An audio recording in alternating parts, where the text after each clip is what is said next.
Indo Tibet सीमा विवाद के बीच चीन ने इलाके में लाउडस्पीकर लगा दिए हैं, जिसमें वो लगातार पंजाबी गाने और धुन बजा रहा है।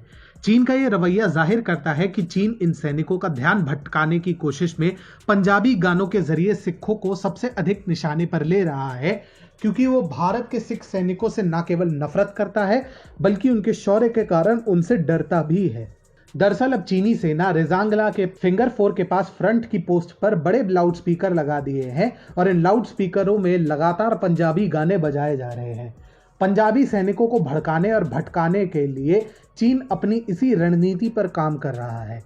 इसमें ऐसे गाने हैं जो भारत सरकार के खिलाफ सिख सैनिकों को उकसाने वाले हैं। गौरतलब है कि ये सारी पोस्ट भारतीय सेना की तैनाती वाले इलाकों के बहुत नजदीक हैं। ब्रिटिश राज में बनी सिख और पंजाब रेजिमेंट के शौर्य के कई हिस्से हैं।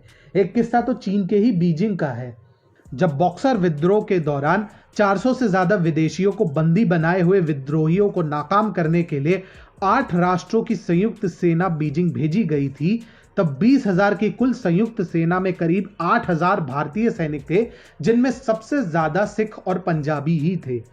इसमें 51 Sikh regiment, 91 Punjab regiment, 24 Punjab regiment, 4 Gorkha regiment समेत भारत की ओर से एक बहुत बड़ी सेना शामिल थी। इस दौरान विद्रोहियों से 55 दिन तक चले युद्ध में सिख रेजिमेंट की विशेष भूमिका थी और यह शौर्य चीन को बिल्कुल पसंद नहीं आया था। यही नहीं, चुशुल के सेना मेस में जो लाफिंग बुद्धा की मूर्ति है वो भी भारतीय सिख सैनिकों के शौर्य की ही देन है। मिंग राजवंश की घंटी, जो कि ब्रिटिश जनरल द्वारा लूटी गई थी, उसे बीजिंग को भारतीय सैनिकों ने ही वापस दिया था। चीनी हमेशा से खुद को सर्वश्रेष्ठ मानते रहे हैं। ये खुद को हान वंश का मानते हैं। ऐसे में चीनी सैनिकों की जब सिखों समेत हर जगह से पराजय मिली, तब सिखों के प्रति उनके मन में विषैली भावनाओं का जन्म हुआ। चीन में सिखों के खिलाफ नस्लवाद का खुला खेल चलता है। पगड़ी पहने, दाढ़ी और कटार रखने वाले सिखों के प्रति चीन की नफरत किसी से नहीं छिपी है। सिखों के शौर्य से चीन हमेशा से ही परिचित रहा है।